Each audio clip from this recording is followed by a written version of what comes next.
Today marks the first ever World Day for Glaciers, a global initiative highlighting the critical role glaciers play in our climate system and water resources. But numerous studies tracking glacier melting over a period of decades reveal, you guessed it, an alarming trend with far-reaching consequences.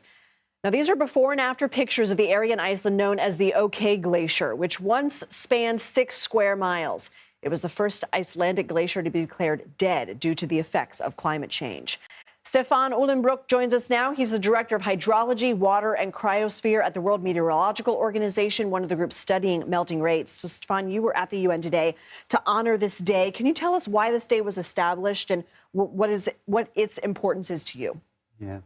It's the first time that we celebrate the World Glaciers Day, so it's an opportunity to raise awareness about the glaciers and their critical role in the climate system as well as in the freshwater hydrological cycle. And this is changing rapidly, and that's what our data shows. And therefore, it was an important moment to raise awareness at the UN about the topic, to hopefully also create political will for change. This latest report paints a concerning picture about glacier melt. What are your takeaways? Yeah, you're right. What we are observing is that the glaciers are melting at an unprecedented speed. If you look at the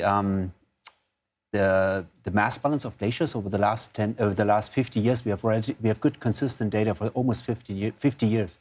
And if the highest melt rates, or when the mass of the glacier is melting faster than it's naturally recharged, and 7 out of 10 years were just in the last 10 years. We also see that one temperature record were broken over the last 1.5 years, one month after the other. And that increased warming contributes to the global melting of glaciers. And we see that in all regions around the world. You said all regions. Is there anywhere where we're seeing this impact more than others? And what are the effects of glacier melting, and maybe in terms of sea level change, et cetera? Yeah. So it's melting consistently around the world, but to different extent. Very rapid melt we observe in Central Europe, but also in Western Canada and the United States, including Alaska. Also in South America and parts of in the Andes and parts of high mountains in Central Asia.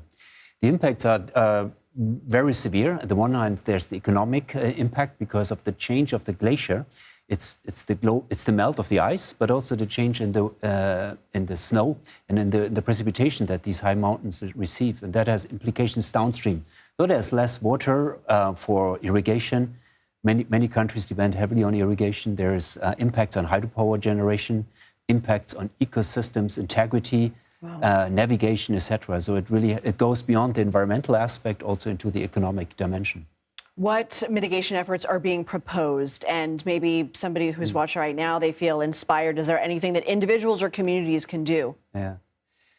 I need to say that the small-scale solutions of wrapping glaciers in plastic or putting geotextile, this is not a solution. It's a very local solution that will not really solve the problem.